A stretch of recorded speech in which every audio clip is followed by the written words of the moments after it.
Joining me is Matthew Pottinger, who served as Donald Trump's point man on China. He is the author of an upcoming book called The Boiling Moat: Urgent Steps to Defend Taiwan, which comes out in July. Matt, welcome.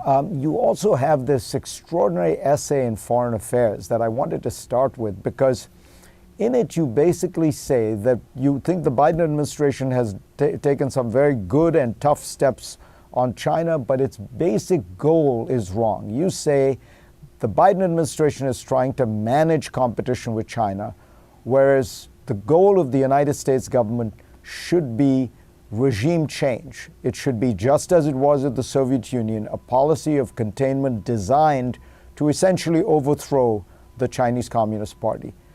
Do you think that that is a workable plan for the United States? Yeah, hi, Fareed. Look, I don't explicitly call for regime change in the piece, but what I do say is that we need to recognize that an effective U.S. strategy might naturally lead to some form of regime collapse driven by the Chinese people, including members of the Chinese Communist Party who are already extremely concerned about the direction that China's supreme leader is steering their country. He's taken such a confrontational approach towards the United States. He's fueling wars in Europe, the biggest war in Europe since World War II. So what we're calling for is a policy that actually aims for victory on the same terms that George Kennan described at the beginning of the Cold War, where basically we would contain the Soviets, and naturally the Soviet system would eventually begin to collapse under its own rotten weight. Not because we're pursuing, an Iraq-style regime change policy, but in fact that's exactly, George Kennan was proven right 4 decades later, at the end of the Reagan administration, when the Soviet Union just kind of went out with a whimper. Are you advocating a complete decoupling and disengagement? Because to get to that policy that you're describing with the Soviet Union, where you had these two hermetically sealed spheres, the U.S. capitalist sphere and the Soviet communist sphere, we're talking about moving into a completely different world than the one we're in. No global economy, nothing like that. Yeah, it's not a full decoupling, but what it really is about restricting China's clearly stated ambitions to dominate high technology in the 21st century. And Xi Jinping's been very clear. He has said that he wants all of the Western industrialized nations to be dependent on China and for China to be completely independent of imports from those countries, except for things like soybeans and corn. So I don't relish the idea of waging Cold War. What I'm saying is we need to recognize that Xi Jinping is already waging a Cold War against us.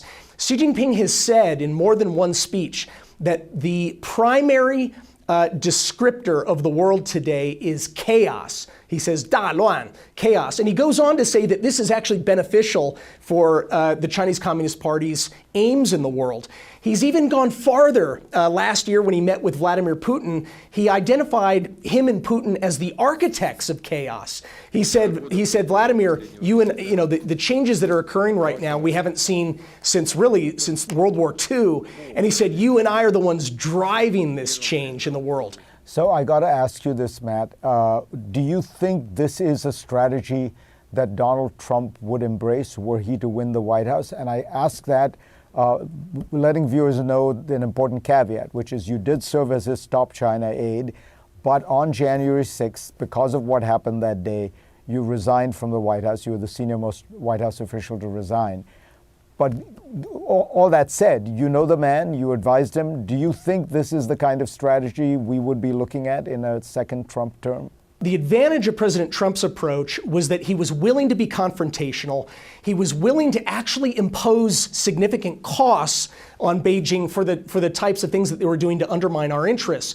He put massive tariffs on Beijing. Now, where I actually think President Biden has contributed to the overall direction of U.S. strategy is that he recognizes that we are in a competition explicitly between democracies and friends of democracies on the one hand, countries that at least respect sovereignty, whether they're democracies or not, on one side, on our side, and then countries that fundamentally have contempt for the national sovereignty of their neighbors and are totalitarian governments. Let's face it. They're not just, Beijing is not just authoritarian under Xi Jinping. It is a totalitarian dictatorship.